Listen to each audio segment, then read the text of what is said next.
బాణమెత్తాను, నిప్పుల గుండం తొక్కాను. నా భర్త ప్రాణాన్ని కాపాడుతావని నమ్మాను. నువ్వు చెప్పినట్టు 3 రోజులు పూజ చేశాను. కానీ ఏంటమ్మా ఇది? ఏంటి?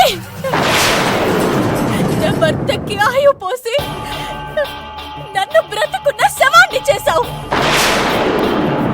నా భర్తని కాపాడి ఆయన చేతే నన్ను పతిత అనిపించావు. ఏం న్యాయం తల్లి ఇది? ఏం ధర్మం అమ్మా ఇది? నువ్వు అసలు అమ్మవేనా? అవును.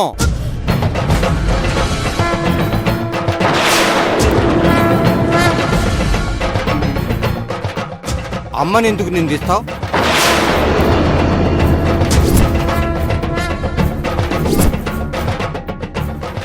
స్వామి, అవునమ్మా, అమ్మవారు జరగబోయేది నీకు ముందే చెప్పింది కదా. స్వామి, నా భర్తని కాపాడమని నేను అమ్మవారిని అడిగాను.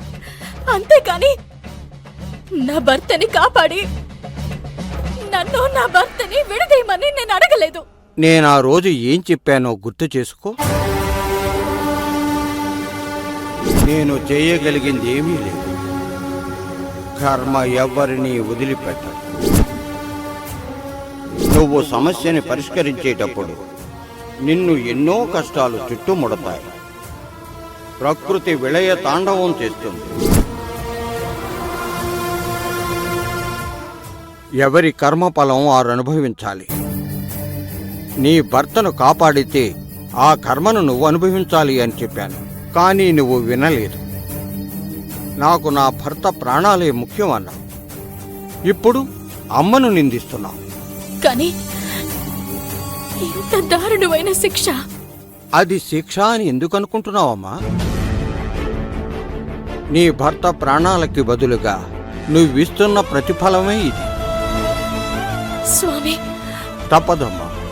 నీ భర్త ఆయుష్ పెంచావు, మరి అతని కర్మఫలం నువ్వు అనుభవించక తప్పదు కదా. ఏంటి స్వామి ఇది?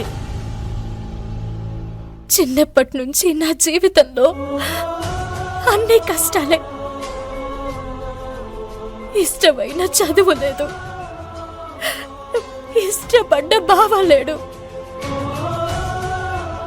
బంధాలు పెంచుకున్న ఊరిని వదలాల్సి వచ్చింది. అన్నీ తానే అనుకున్న అర్జున్ బాబు దూరమయ్యాడు. ఇంకెంతకాలం స్వామి ఈ బ్రతుకు? ఇంకెంతకాలం? లోకంలో కష్టాలు నీ ఒక్కదానికే కాదమ్మా, ప్రతి జీవికి ఉన్నాయి. కానీ అవి అమ్మవారిచ్చిన కష్టాలు కాదు. జీవుడు చేసే కర్మలే కష్టాలుగా సుఖాలుగా మారతాయి. ఇలా ఎంతకాలం స్వామి? భవిష్యత్తు చెప్పే అధికారం నాకు లేదమ్మా. కానీ ఒక్కటైతే చెప్పగలను, కర్మఫలం పూర్తవగానే ఈ కష్టాలు పోతాయి. అంతవరకు అమ్మవారిని నమ్ముకో అమ్మా.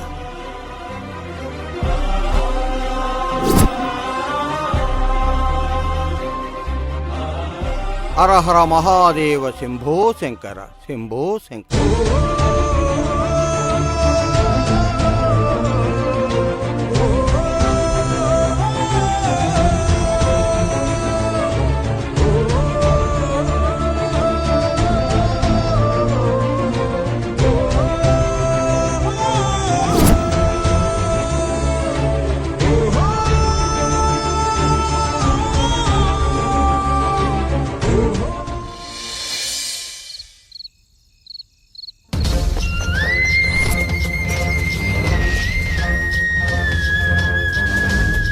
కావేరి ఎక్కడికి వెళ్ళిందో, ఏం చేస్తుందో, ఎలాంటి తొందరపాటు నిర్ణయాలు తీసుకుంటుందో.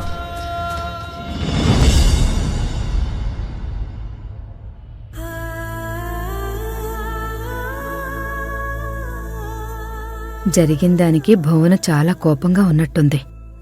ఇప్పుడు పలకరించిన ప్రమాదమే.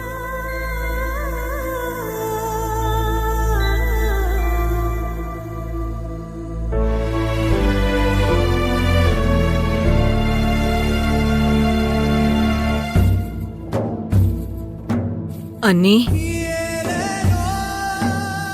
నువ్వు చేసింది కరెక్ట్ కాదన్నీ. నువ్వు కోప్పడ్డా, తిట్టినా, చివరకు కొట్టినా పర్వాలేదు. నేను ఈరోజు మాట్లాడి తీరుతాను. కాకి రాంగ్ టైంలో భువన జోలికి వెళ్తుంది. మనం కూడా ఒక చెయ్యేస్తే కాకి మీద పగ తీర్చేసుకోవచ్చు.